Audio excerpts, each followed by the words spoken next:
Testing, testing. Oh, okay. I guess I'm in here now.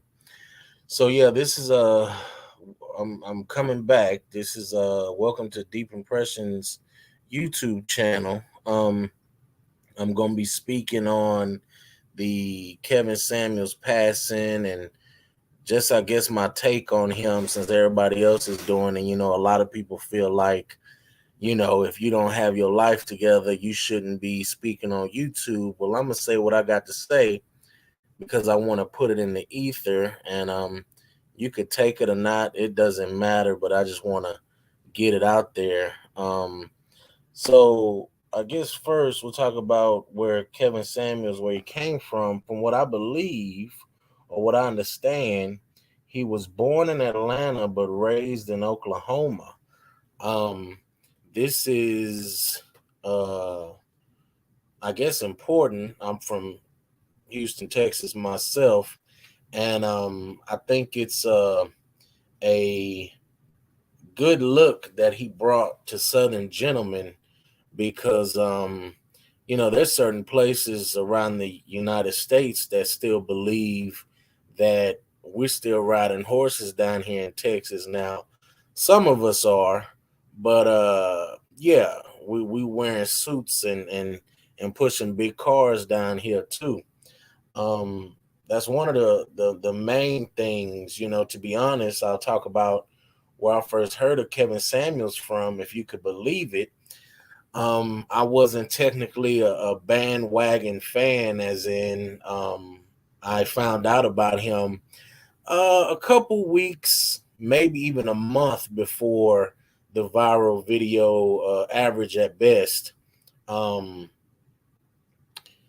I actually heard him via another YouTuber named Elvis the Chef Rosenberg. I'm forever grateful to him for introducing me to Kevin Samuels. And he didn't actually introduce me as in formal. It's just Elvis was doing a live stream and he was listening to Kevin Samuels just in the background. And I was just like, who is that guy talking? Obviously I could tell it was a black guy from the voice inflection, but he had this strength about his voice that honestly I haven't, especially coming from a black man that was sincere. I thought that I hadn't heard since my uncles. Anybody that's curious, I'm actually black and Mexican. Mother's black, father's Mexican. Raised by my black mother, but around my Mexican family. So I really got the best of both worlds. But anyway, um, listening to Kevin Samuels talk, even for that short time, it reminded me of listening to my uncles. Excuse me. Um, like I said, back to the how you say the vision, or the appearance of Kevin Samuels, uh, with the suits and everything. Me growing up, um, I used to watch a lot of mafia movies and whatnot. So early on, I had an affinity for suits and things of that nature. And when I was younger, other kids are wearing jeans and stuff, and I was interested very early on in slacks and button-up shirts and cufflinks and their French cuff shirts. Um, I hated when French cuff shirts were a thing. Of course, this was years ago, and they referred to them as Jay-Z shirts. Oh my God. Anyway, so I had first heard Kevin Samuels just speaking, and I was like, oh, let me look this guy up. And when I looked him up, the first videos I came across were his fragrance and style videos. I'm like, oh shit, this is right up my alley. Because to be honest, like I said, growing up, especially in my early 20s, when I would dress, while other guys were wearing t-shirts, jerseys, and Jordans, I was looking for gaiters and slacks and French cuff shirts.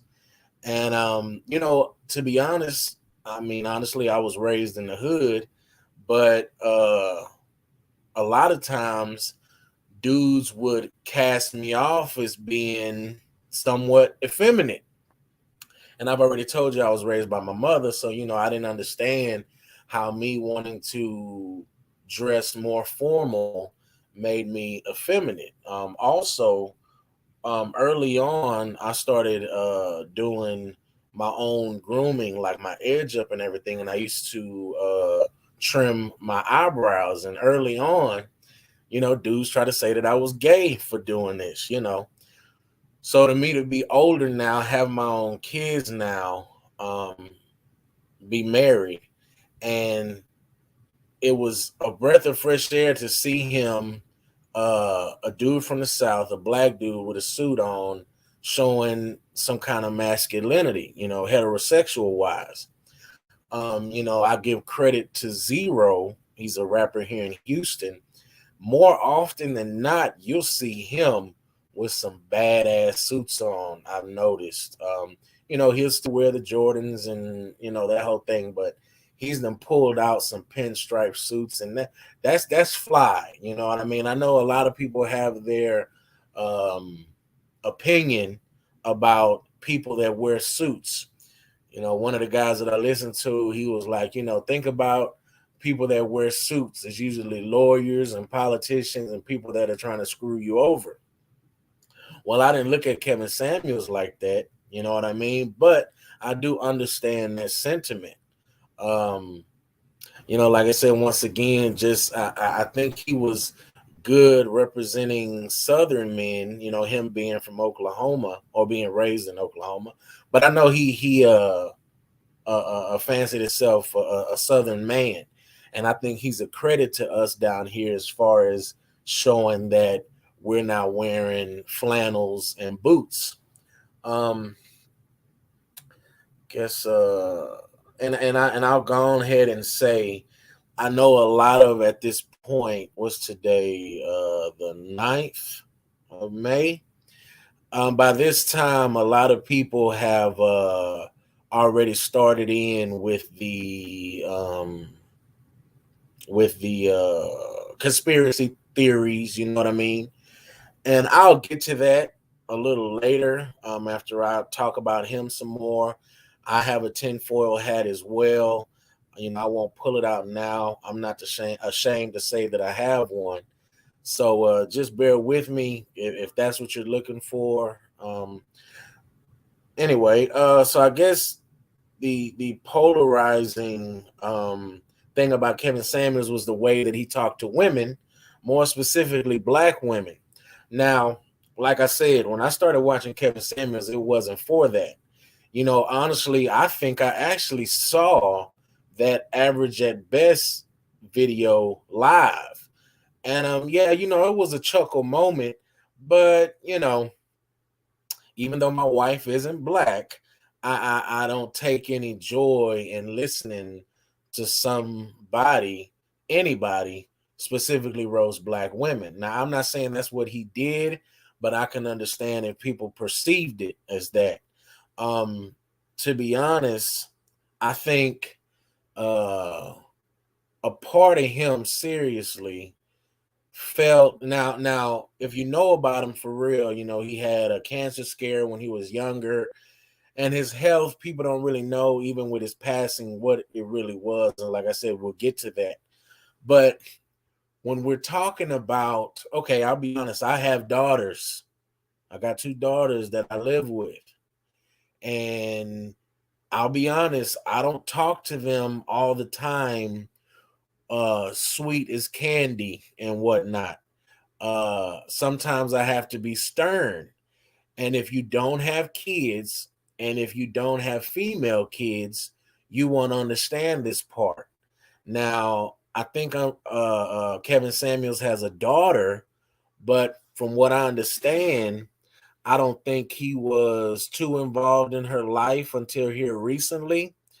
And you can make your judgment on that all you want. He's gone, so he can't hear it. But I feel like he was trying to reconnect with her here recently. One of the things that I admired about him, and I hope this doesn't sound too gloomy. But one time, he was talking, on his show, and he was straight up like, "I ain't shit, and I got a past. But what does that have to do with the truth that I'm telling you?" And that's the most profound. One of the guys I listened to, named Dwan Brown, he says, excuse me, he says, "There are no perfect messengers, only perfect messages for those willing to pick up the game." And that's how a lot of things should be, where you, what they say, eat the meat and spit out the bones. um you know but not to get sidetracked off of his delivery. I do know a lot of times it would be brash or harsh, but I think that was because, and like I said, I don't want to skip ahead too much, a part of me now thinks that he may have known that he was sick, and this was the last ditch effort. Like, I mean, honestly, if you found out you only had a week to live, and you had a kid, and you had to explain to your kid, "Hey, you need to make sure you know how to read and write, because the world's going to be hard if you don't." Are you going to tell your kid in a nice way, thinking that you're going to have another chance to tell them in a nice way? Or are you going to be stern about it so they know how serious you are? You know, I believe he was raised by a single mother. I don't know if his father died or what, I'm sure people will correct that. But but yeah, he was raised by his mother. And actually, to go into that part, the segue, um, a lot of people try to say that he was gay, because some of his mannerisms, you know what I'm saying? There supposedly was a picture that came out. Honestly, I haven't seen it, but it was a picture that came out that he was a cheerleader. Um, People were making fun of his shoes. There's this other YouTuber named Jason Black who gave Kevin Samuels the moniker Kitten Heels. I thought it was funny, but of course, it was a slick diss at calling him effeminate or even gay. Um, there was another incident or episode where Kevin Samuels, supposedly, they said some camera panned in his house or something, and it showed some dude laying in the bed. Me personally, what I believe happened with that was, with a lot of these YouTubers, StreamYards, like I'm trying to do now, that I'm hopefully doing right, they would have people waiting. I think they call it a waiting room or something before they pull people up. And, here recently, people have had to last minute vet people before coming into their lives, because people would either show just an avatar or they would be sitting in the screen, and then they would show something explicit, which would cause YouTube to pull down the person's channel. It's almost like an inadvertent way of, excuse me,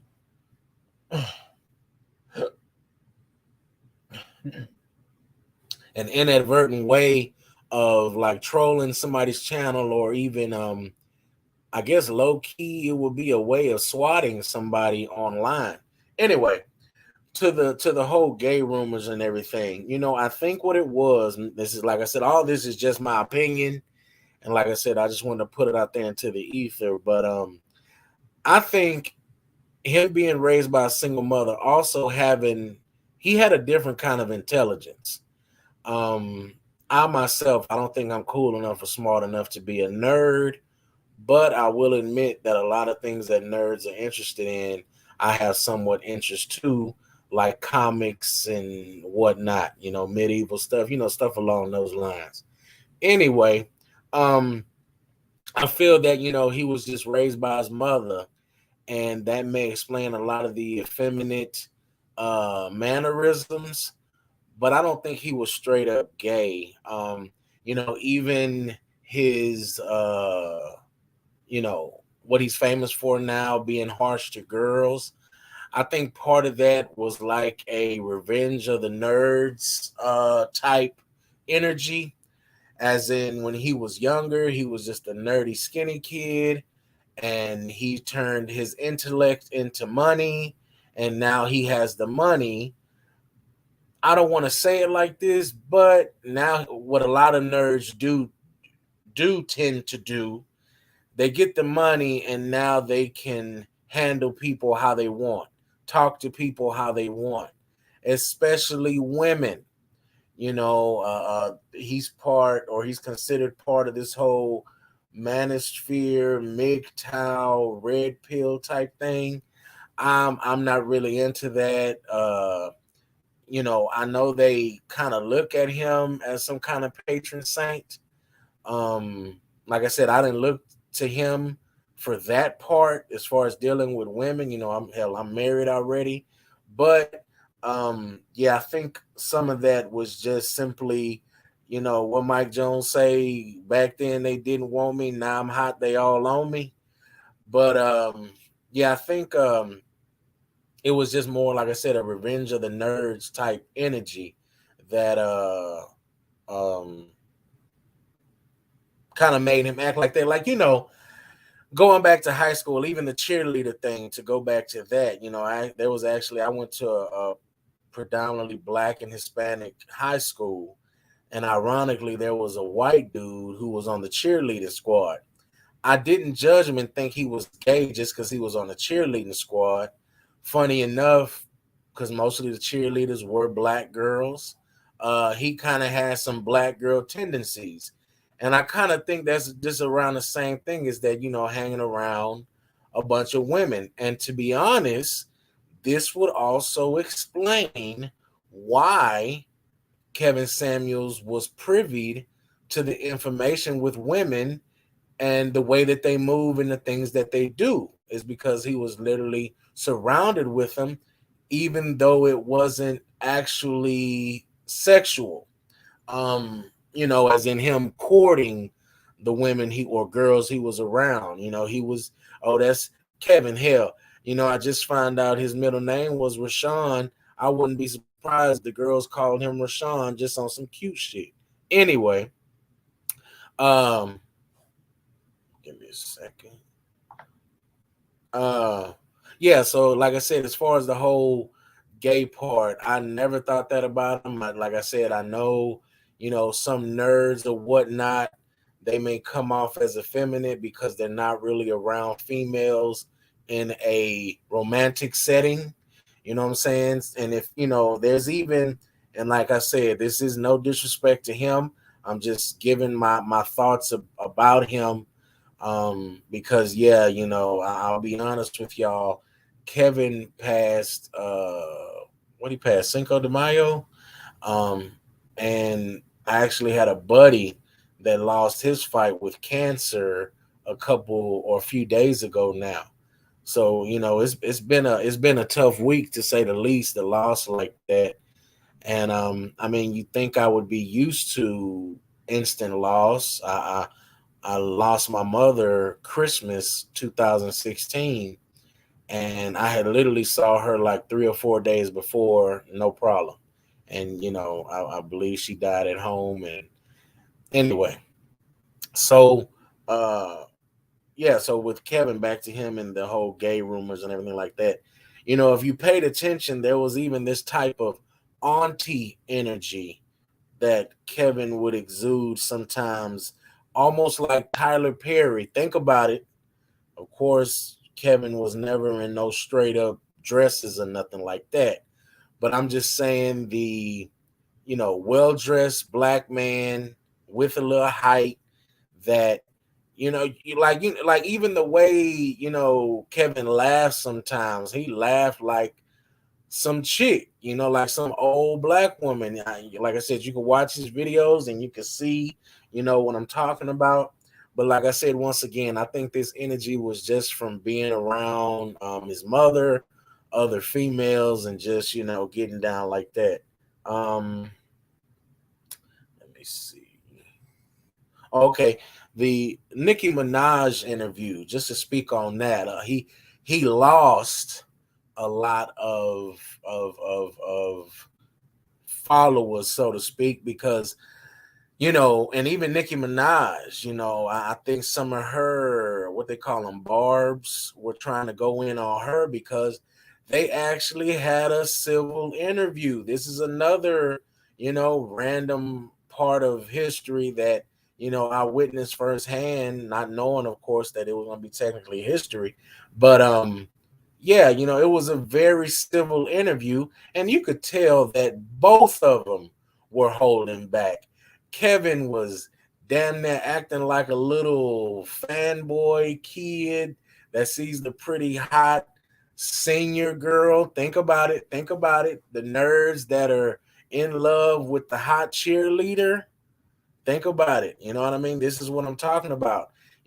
Kevin was capping so hard talking to her. He was like, what do you rate yourself? Talking to Nicki Minaj. And he says 1 to 10 and you can't use 7. Well, Nikki was putting on a act herself of not wanting to get him together, as they say. And she was like, oh, I give myself a 7.5. And that just shows you of her rebelliousness and how much she was actually listening to him, because he literally just said you couldn't use 7. So then this fool gonna say you a 9 because of the symmetry of your face and what other cap stuff. He said he was talking about her eyes, how her Asian eyes, they're more of a hit with girls that aren't actually Asian. And yeah, he was capping, they both was capping, but for him, and I'm gonna get into this part, I don't look at Kevin as being, some people, depending on who you ask, may call him a black supremacist. I don't think none of that. I told you I believe his intellect and intelligence was something different, and this is what I mean. Kevin, I believe him wanting the black family to come together, I think, was a byproduct of what he was actually striving for. Him growing up in the South, especially old as he was, I'm gonna guess 8 out of 10, he's come, especially coming out of Oklahoma, he's done come across some real racism, or he's at least witnessed it. And him being as intelligent as he was, and I think that he was a strategist. I think that he would study white supremacists and the way that they moved, and he tried to curtail or customize it to fit the black man, so the black man could be basically a contender. This is what I mean. Kevin Samuels, even though he would talk to black women and tell them about themselves, so to speak, and tell black men, and now understand, he would tell black men, like I said, I started watching him myself because of the style and fragrances and that whole thing he was doing. But aside from that, he was telling predominantly black men, like, hey, if you single, you need to be working 60 hours a week, period. Funny part about it, when I was single, I actually did work 60 hours plus a week. Unfortunately, I paid for it with my health, uh, doing a night shift job for 10 years straight. But anyway, and partially, I think that that could have attributed to even Kevin's passing. But like I said, I'm gonna get to that. But yeah, I think he, like I said, I think he was a strategist, as far as like, he wanted the black man to be in position to be a contender, just how we look at rich white men. You know what I mean? You look at rich white men and you're like, oh, he can have whatever girl he want. Excuse me. He can have whatever girl he want. He can go wherever he want. He could drive wherever he wants. I believe Kevin Samuels, the strategist, the nerd, the revenge for him would be for black men in general to be on this level. And I'm getting to more of the courting women. Now, I do believe, because like I said, he was raised by a single mother, and I know in his older age he realized the things that he missed on with not having his father at home, or even a father figure. That's why, him even calling himself the Godfather.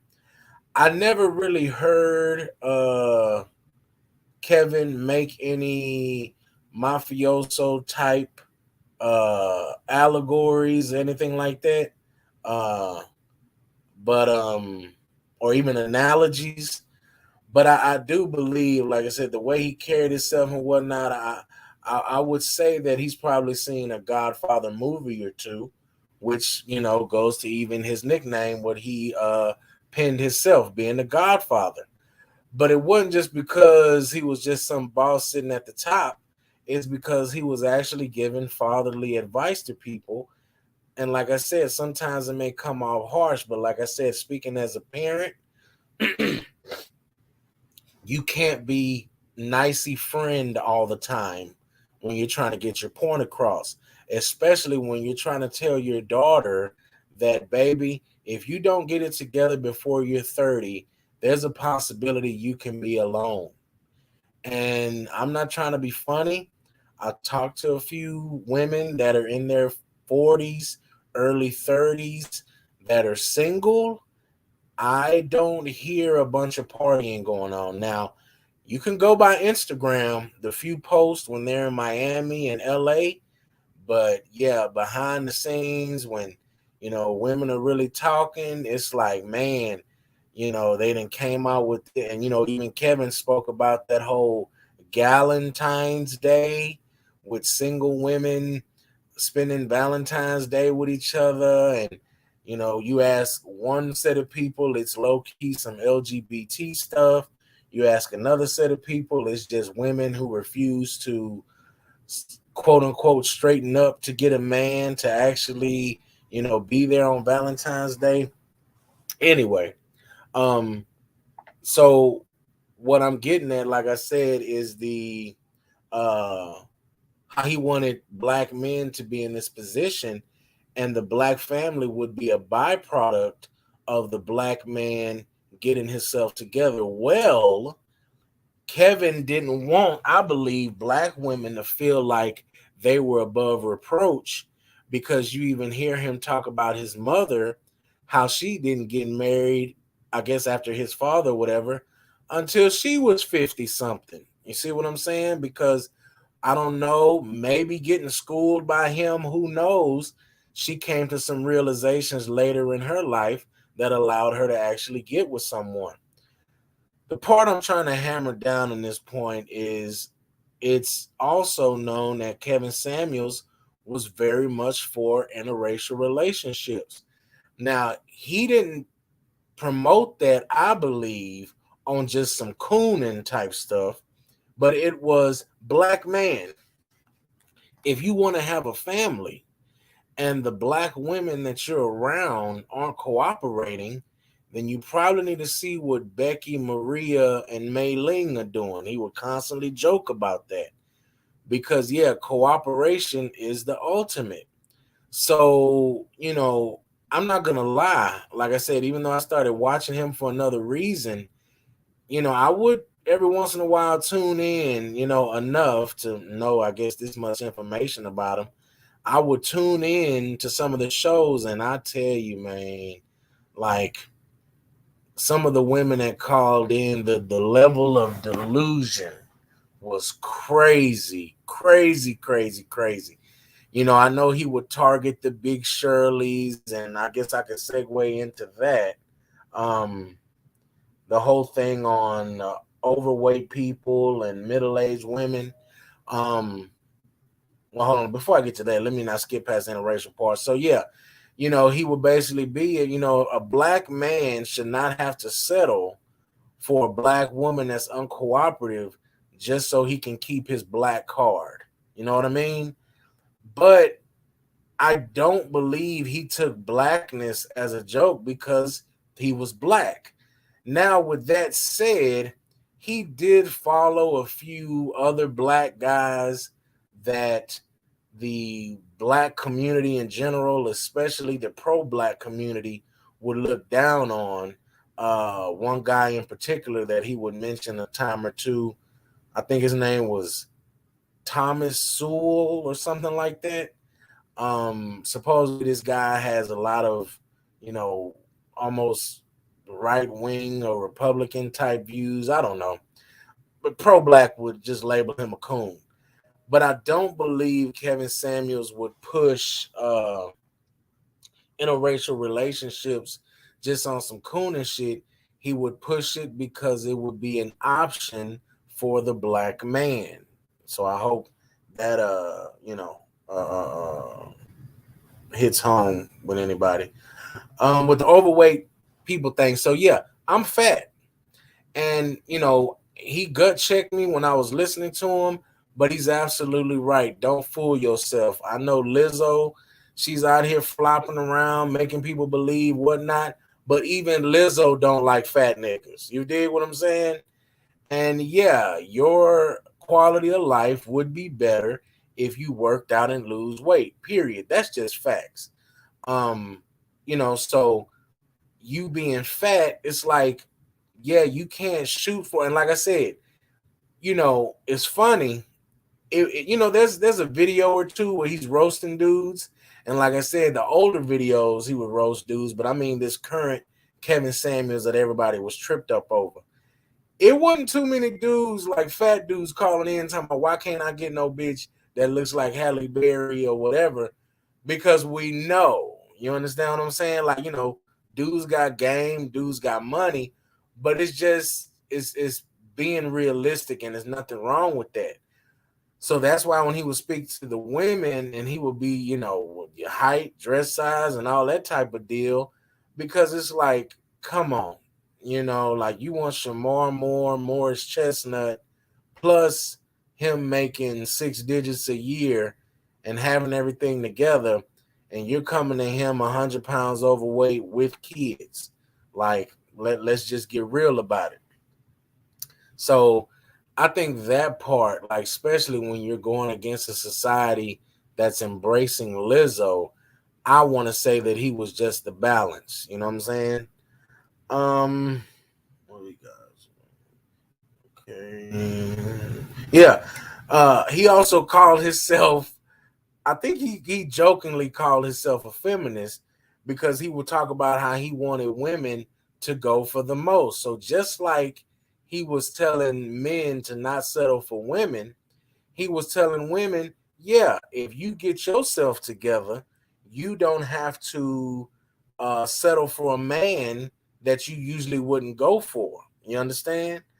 So I feel like once again, just going back to the interracial thing, that he wasn't pushing it on just some, oh, where the white women at? It was, hey, if you want to build a family, black man, especially if you're, the term that he's famous for, high value man, and I'll get to my feelings on, or my thoughts on that.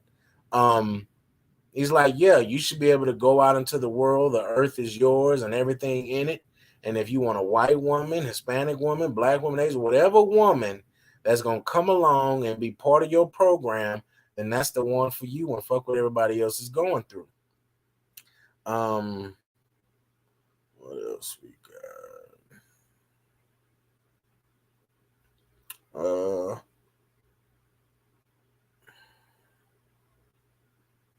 Yeah, DJ Envy. Man, this old beige motherfucker. And excuse me if you're a light-skinned person, just he's not a plus to y'all. Yeah, DJ Envy trying to clown Kevin Samuels for being outside. I think he said the Hermes store in Atlanta. I guess trying to pick up clients. What the fuck is wrong with that? This is coming out of DJ Envy, a hip hop DJ, whatever. Isn't that how rappers used to get on? Literally waiting outside of record labels with their demos in their pocket.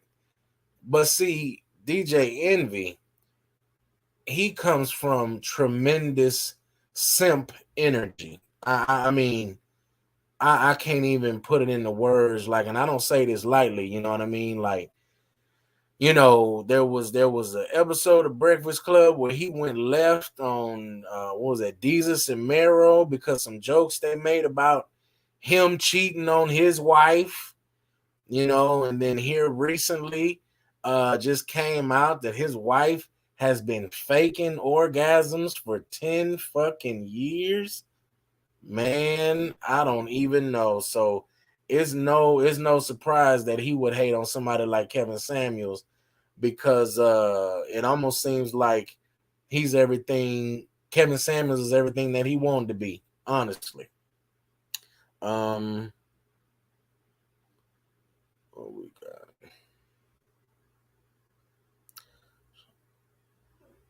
Yeah, so going back to the hold on, let me not do that. My bad, y'all. Hold on. Oh, here we go. So yeah, back to the part about Kevin joking about himself being a feminist. Um, you know, he wanted women to get the biggest bag that they were prepped for. What do I mean? If you a woman in shape, you are cooperative, you're searching for a man with intent, you deserve to get the best prize. Now, also, I think once again that him growing up, especially in his age now, he realized that a lot of women, I'm not gonna say all, but a lot of women were for sale. I think this was also part of his frustration, that to really realize uh that yeah, being the good guy wasn't enough. Simple and plain. I literally just heard some recording of some girl talking about, and well, yes, it's if you're listening to this, whatever, there's a little black chick, she's kind of lighter skinned. She's getting dragged on TikTok right now because she's revealed a bunch of the secrets that girls have for cheating and whatnot, how they get away with it and whatnot. And yeah, she said plain as day, if you're a nice guy, especially if we friend zone you, you ain't never coming out of there. And it's partially because you're too nice. There's no edge about yourself. What I'm saying is the irony of a lot of this is on the street. The Kevin Samuels that we know on the YouTube, and I say it like that for a reason, a lot of these women would have went for.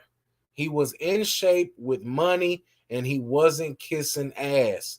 That is precisely we know. I mean, doesn't he get labeled a jerk? Right? And this is what the girls usually end up with. What it seems like is he used to be the nice guy. Remember, I told you, I feel like this is Revenge of the Nerds. He used to be a nice guy, and then he's like, man, this nice shit ain't getting it. And he became the supposed villain or even anti-hero, depending on who you ask, that we all know now. Um let's see. Excuse me. Okay, so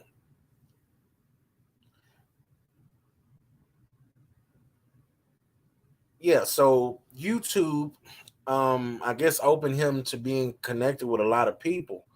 There's a few people or a lot of people that he touched, specifically, or that he was connected to.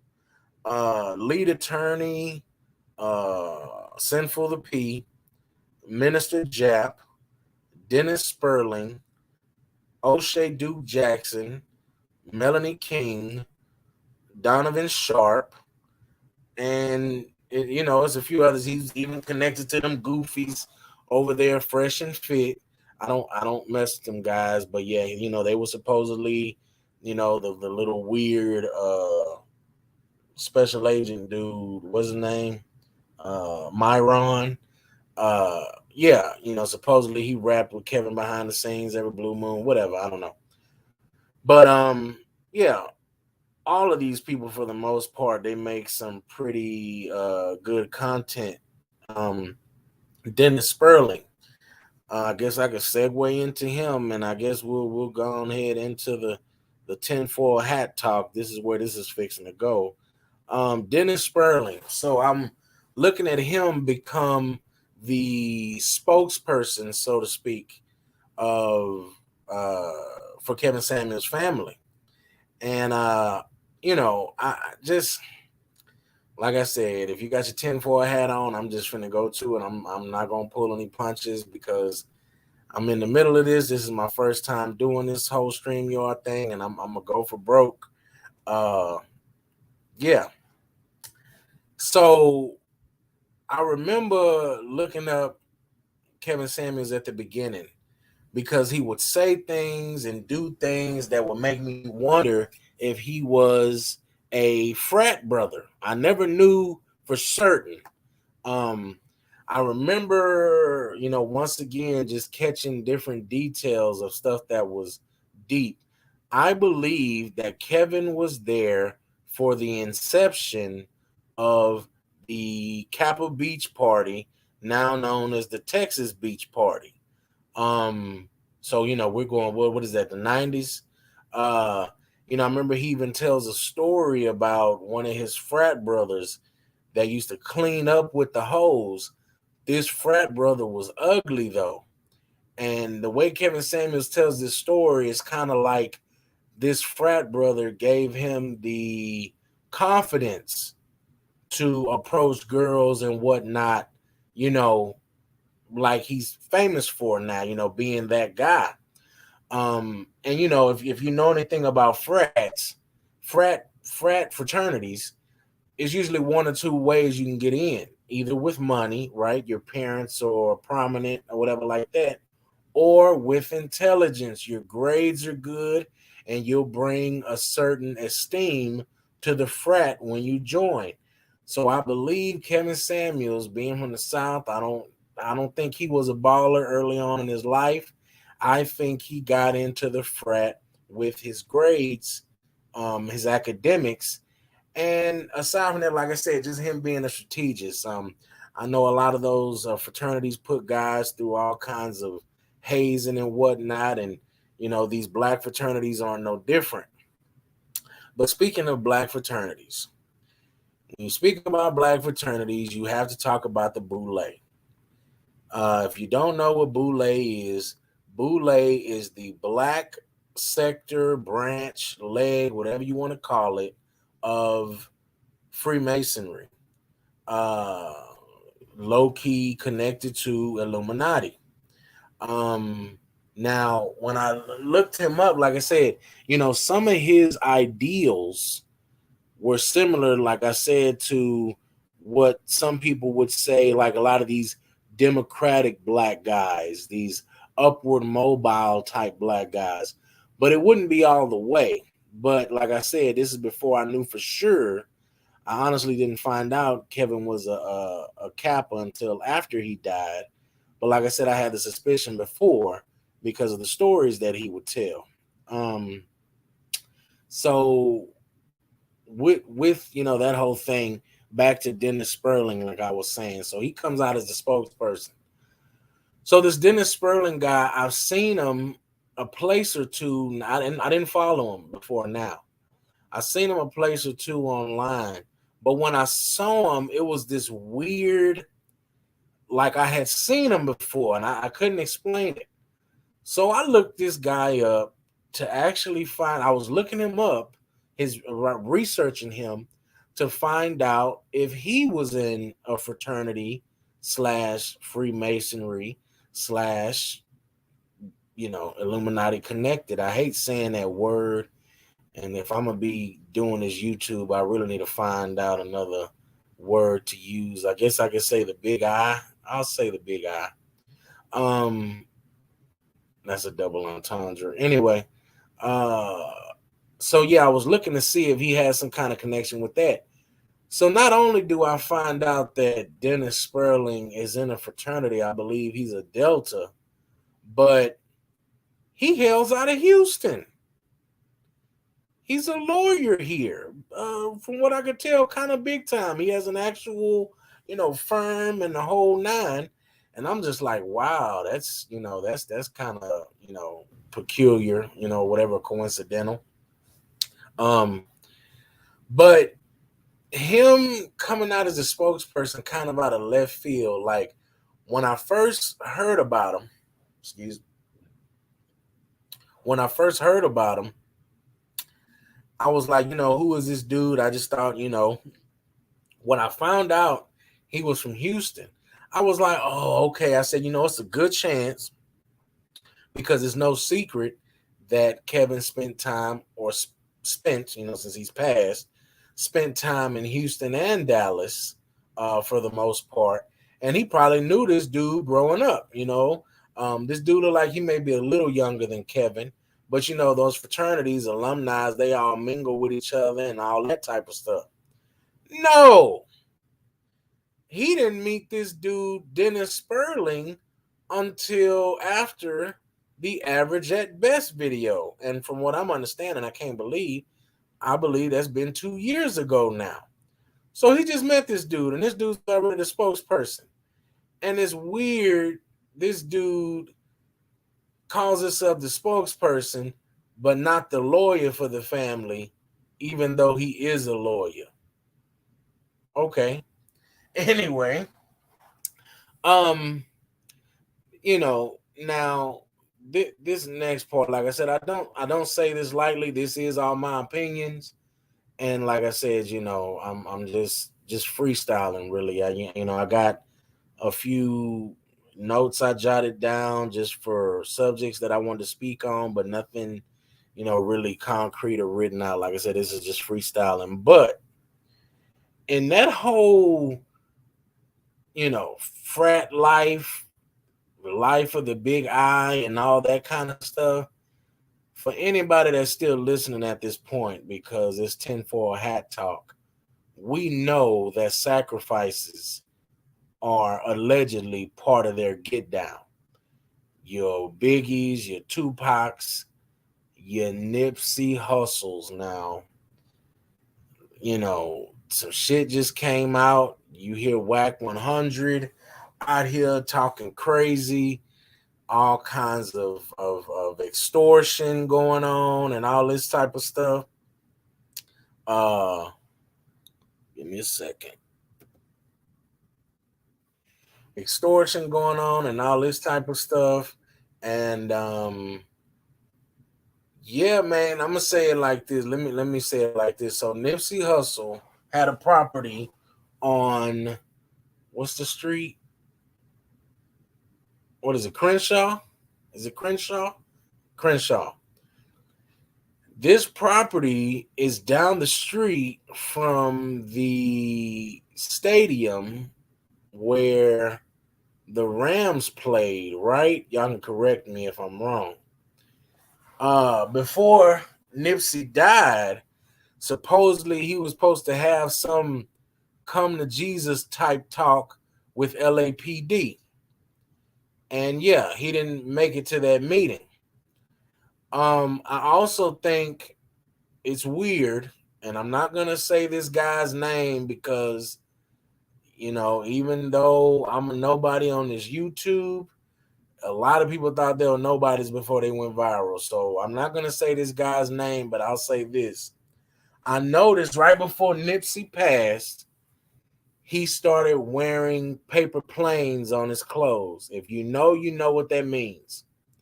So that tells me that he was at least in talks with a certain high-ranking rapper.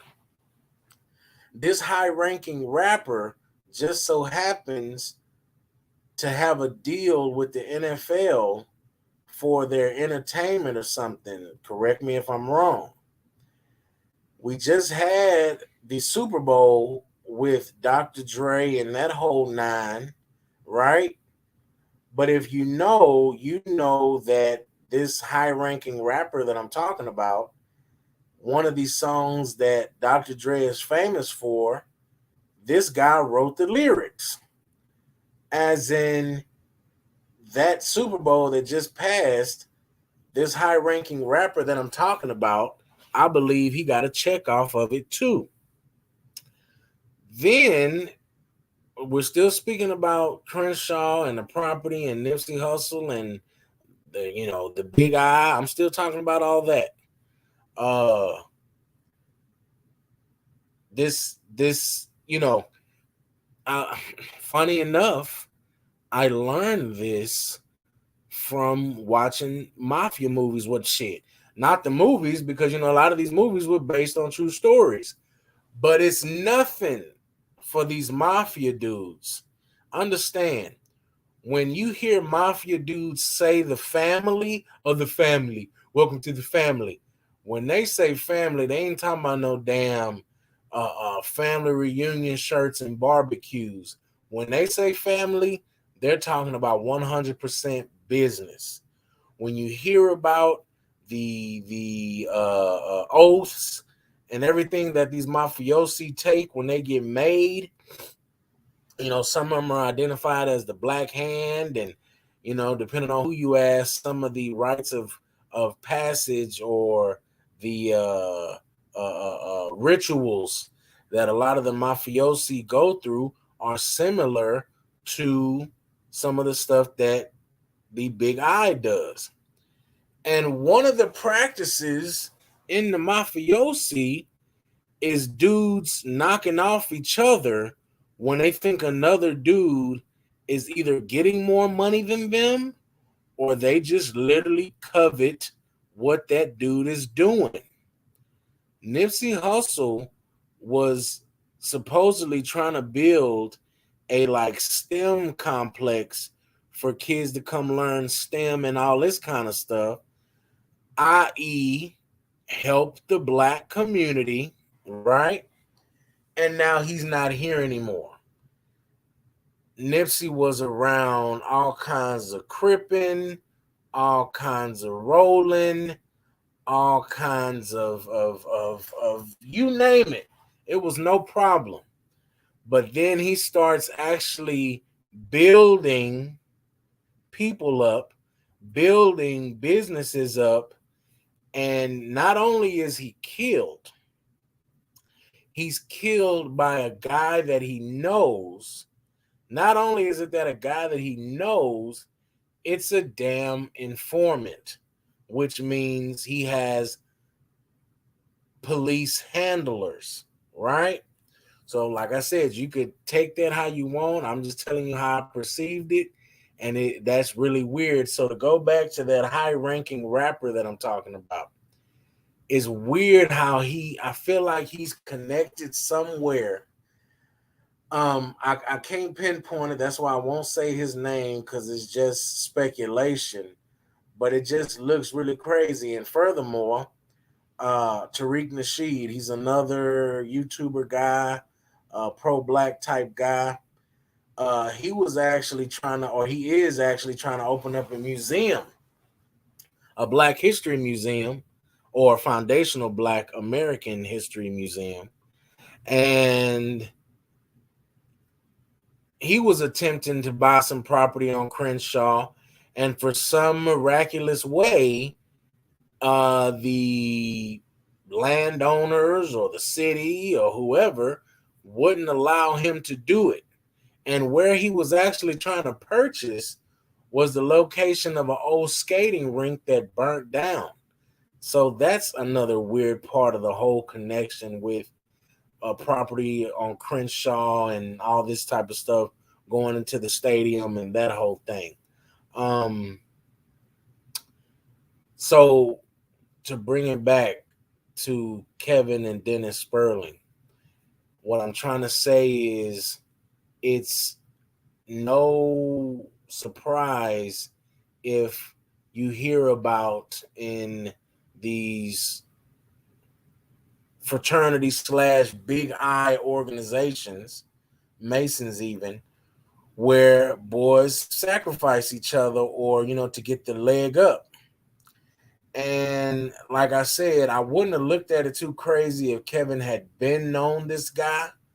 But the fact that he just recently met this guy is weird. But I'll ease up on that. Y'all could take that. Um, what we got? Okay. So speaking of, black men building people up, supposedly Kevin had just had a meeting with another big YouTuber named Jose Zuniga. No homo. If you look at Jose Zuniga, he looked like he could have been like Kevin Samuel's little Hispanic brother. Real fly dude, beard edged up, hair looks good, in shape, nice clothes on, you know what I'm saying? Uh Kevin had a meeting with him, this other YouTuber named the lead attorney, Dennis Sperling, and this other guy named, his YouTube channel is Mediocre. Oh, he goes by MTA. I apologize, I don't have it, but he goes by MTA. A light skinned dude, kind of skinny. But yeah, they all had this meeting together. Now, um, according to lead attorney, uh, Kevin was like building this building some kind of infrastructure with this Jose Zuniga guy. This Jose Zuniga guy was making a bunch of money pushing products. From what I understand, and I could be wrong, people can correct me, but I think this Jose Zuniga guy basically has like a QVC type channel on YouTube. So we talking about big money. So Kevin, when he was flying coast to coast, it wasn't just to see hoes. He was doing business, I believe. Now, that's just another part of it as far as if you want to subscribe to the fact or the suspicion that black man Kevin was trying to build something that would promote black empowerment, especially on an economic level. And who knows, the powers that be, the big eye, who knows, probably didn't like that and dispatched him. Just being honest. What else we got? Oh yeah, so I guess the segue into him flying coast to coast. Another suspicion, or yeah, another narrative people wanted to paint was that it may have been the jab that took Kevin out, because he's been flying since the beginning of the pandemic, coast to coast. So very much he was vaccinated. Um, there's no telling how many, boosters or whatever he got, but he supposedly passed of cardiac arrest. Of course, at this point, we're really waiting on a legit, I guess, autopsy to be done. But yeah, it's no secret that a lot of, especially celebrities and prominent types, were dying from heart conditions after getting the jab. So that's a possibility. Another one is people, you 50 something years old, you're flying back and forth coast to coast, you're down in Red Bulls, you're not getting the sleep you're supposed to get. It's gonna take a toll. Speaking of that, talk about my mother briefly. Like I said, she passed Christmas 2016. My mother was a Christian counselor. She visited a lot of people, especially a lot of kids, speaking with them about different things. But she also, and what I believe actually costed her life, is she expended a lot of energy on ungrateful people. And I wouldn't put this past what happened to Kevin Samuels as well, as far as him pouring in to everybody and doing all this because of an ultimate dream slash plan that he had. But also, who's to say that he hadn't been sick and that's why he was going so hard? Like I said at the beginning, if you knew you only had a week to live and you had to tell your daughter that she had to get her shit together, are you finna tell her all sweet? or even to tell her like, look, work out, be cooperative, because daddy wants you to have a husband and have a happy life and not be alone with your dog or a bunch of cats, or worse, with a bunch of kids by yourself, because you're not cooperative and no man wants to stay with you. And even if your body is intact and not your mind, the thing is easy to hook a man, but what about keeping man? You know? So yeah, like I said, with my mother, I fully believe, and one of those people actually, my parents were actually divorced, or they got divorced when I was about 5. Um, so yeah, but throughout the years, my mother used to help my dad with his business and whatnot, and he was tremendously ungrateful for it. I believe, I'm just being honest.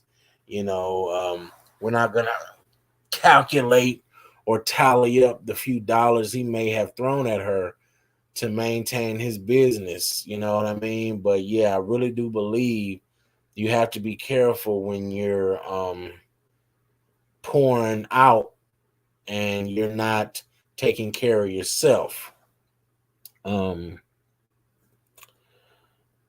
oh yeah, so Melanie King, I mentioned her.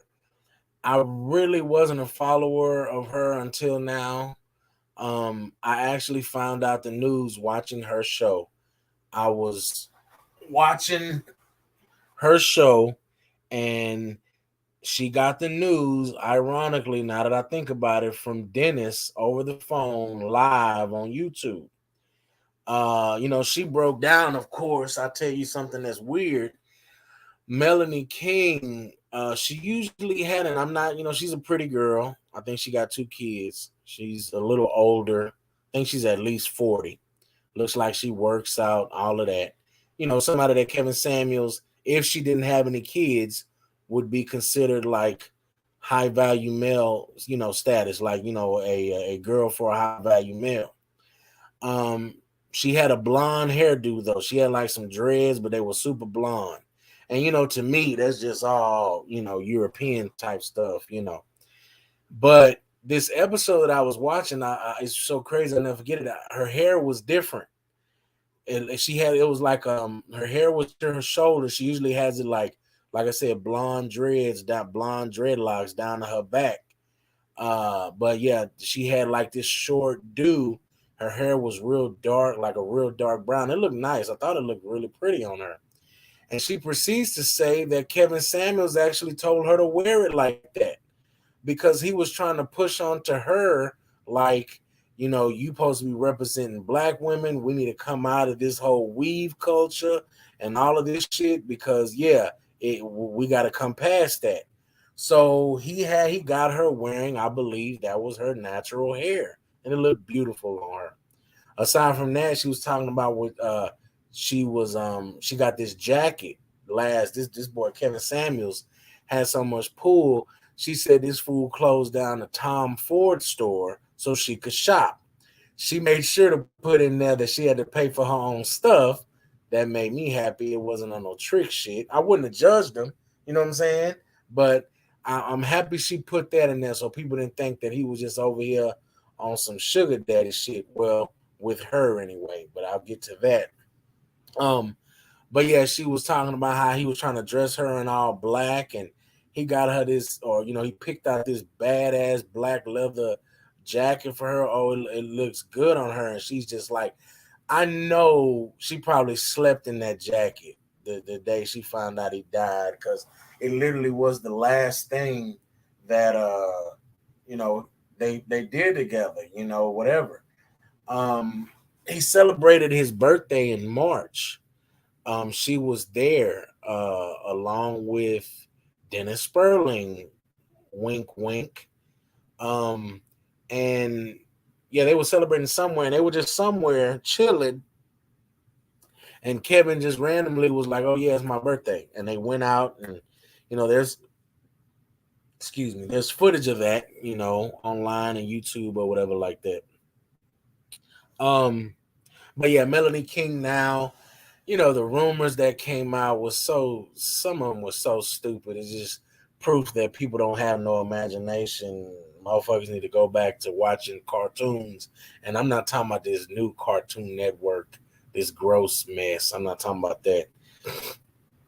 Anyway, but Melanie King, yeah, people are blasting her, saying that, she's making all these Kevin Samuels videos, eating off his body. And, I can't tell nobody how to mourn. So, but yeah, she, I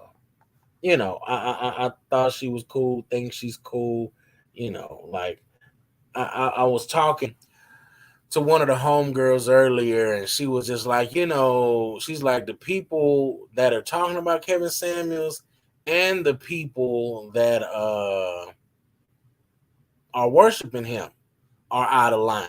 You know what I mean? And at first I didn't get what she was saying, and she broke it down. She was just like, a lot of these YouTube people are characters, and you shouldn't be worshiping no man anyway. And she is absolutely right.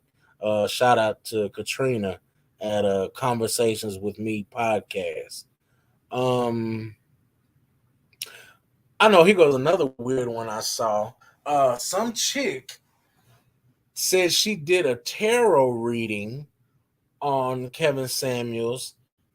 He died on a Thursday. She did this tarot reading Wednesday night. Now, I don't even have her name here. I guess I should have took it down, but I guess I didn't take it down because I knew part of her was doing it on some hate, so I didn't want to give her no shine. But I do think it was interesting that she said she did this reading and she saw that, and like I said, I know it's what they said, and I guess that's what we're talking about now, that fact can be stranger than fiction. She said when she was doing her reading, it gave her signs that Kevin had made a deal with the devil. I know how it sounds. All my black folks, holy rollers. My mama was a holy roller. I get it. Trust me, I know how it sounds. But when you dealing with the fraternities and the big I, you better do your research. Yeah, part of it is community service and service of men and all that. But there's another side to it. A lot of people know about this side. It involves Bucci and Bussy culture, you know, but it also involves Satan. Like I said, look it up. Like I said, this is the tinfoil hat part of this recording. So yeah, I just thought that was weird, just random. You watching YouTube and it gives you all kinds of recommendations. And yeah, I clicked on this, and some chick, she was literally, you could hear her flipping through the tarot cards. Like, she was recording like I am now, but you could hear the tarot cards she was flipping. And yeah, she was just like, I see this and I see that. And I was just like, damn. If anybody's interested, I guess I could look in my history if you're interested to hear what she had to say. But I think it's weird, that she did this reading supposedly on him the day before he died, and it wasn't nice stuff to say. Anyway, so the suspicious live. I guess we're gonna end it on this. He was with some chick, and if you see the video of his last live, I can save you the tough job. At about the 16-minute mark, you see him talking with some girl. Now it's all kinds of suspicions or allegations circulating about what this girl supposedly is. I done heard she was just some random nurse he met. Then I heard that she was some pro, like a prostitute. Then I heard that she was just some hoe. Then I heard that, this may be some hoe that he was a regular for. Last thing I heard today was supposedly the family knew this girl. Dennis Sperling, Mr. Put on the Cape, he says that supposedly this was like a fiance or something that he was trying to marry. Man, look, I done told y'all already, like, I look at Kevin Samuels as being the Revenge of the Nerds. You know what? I actually have a snapshot of one night when I was in Kevin Samuels' chat, and some white dude threw up a super chat just on some congratulatory stuff. Can you guess what the white dude's name was? Straight up Revenge of the Nerds. Straight up. That told me right there. Like, aside from this being a white guy following a black guy, this is a white guy that obviously shares some of the same viewpoints as this black guy. That further solidified my suspicion that Kevin Samuels was a nerd. And to be honest, like I said, if you watch his videos, man, he quotes Star Wars and Game of Thrones. You know, the last thing he was really famous for was "Winter is coming." You know, that's a saying from Game of Thrones. You know, all of the big sci-fi type stuff, and that's another thing that about him that that gave it away, that I believe that he was somewhat of a nerd. But yeah, in this live with this chick, supposedly it's a Hispanic chick or Filipina, I don't know. But it was peculiar the way that Kevin was acting with her. It's almost like he was annoyed with her, but then the way that he was watching her is almost like somebody that you watch in your house that you don't know. Like I said, y'all can go and see the video. I'm sure it's not taken down yet, and a bunch of YouTubers have chopped it up anyway. But yeah, he seemed annoyed, and I'll also say, and like I said, you know, it could have been a character. Who's to say that in real life he wasn't a simp when it came to women? It's a good chance, just like Will Smith, right? And if I'm saying it like that, you know why I'm saying it like that right now. Will Smith, Mr. iRobot, Mr. Independence Day, Welcome to Earth, Mr. Hancock, Mr. MIB, Mr. Enemy of the State. This guy got upset that some dude made a joke about his wife and then gave him a weak slap and then sat down on some auntie energy. If y'all see that footage of Will Smith, that nigga look like somebody's auntie when he sat in that chair talking about keep my wife's name out your mouth. There was no conviction behind that statement when he made it. More so, I've literally been watching Will Smith since he was 17 when he was on Fresh Prince. When that nigga slapped Chris Rock, I swore I had seen that in the movie. And sure enough, blame it on the internet or thank the internet, somebody found a clip from Wild Wild West. Oh, we can't forget Mr. Jim West, Mr. Hat to the side with the gun and the six shooters. He slapped somebody in that movie, and it looks similar to when he slapped Chris Rock. Anyway, what I'm saying is, there's also a possibility that the Kevin Samuels we know on YouTube was an alternate, like a different personality than the one that was actually in real life with women.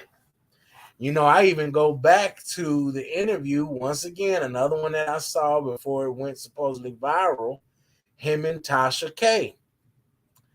All of Tasha K's, just like Nicki Minaj, thought that they were gonna go in on Kevin Samuels and fight for the black woman. Man, Kevin ended that meeting with Tasha K like they was finna go get some chicken together. You know what I mean? So it's a good chance that he did this character for YouTube, because obviously we see from all the fallout and the following that he was polarizing, but in real life, man, in real life, it's a good chance that yeah, he liked him some females, and I'm not mad at that at all. Yeah, so my computer's hating, is finna cop out, and I'm not finna scurry around and hold y'all up looking for no charger. But yeah, this is just my thoughts. Like I said, on Kevin Samuels, rest in peace. Like I said, I believe he represented something good for black men. I know a lot of things that he said people didn't like, but I mean, in the grand scheme of things, telling a black man to get in shape, work a lot, don't settle for an uncooperative woman. I don't think any of that was bad. Um, to his family and friends, you know what I'm saying? Like I said, this is just respect. Once again, like I said, I'm not no bandwagon follower. And like I said, I told you I started following him for another reason other than roasting women. But yeah, you know, it was good to see a black man in a suit, and I guess wasn't at church. You know, I'll just be honest, even though they say he was a Christian or whatever like that, but you know what I mean. Anyway, yeah, rest in peace, Kevin Samuels. And I appreciate y'all taking a listen to this. And I hope something in this left a deep impression.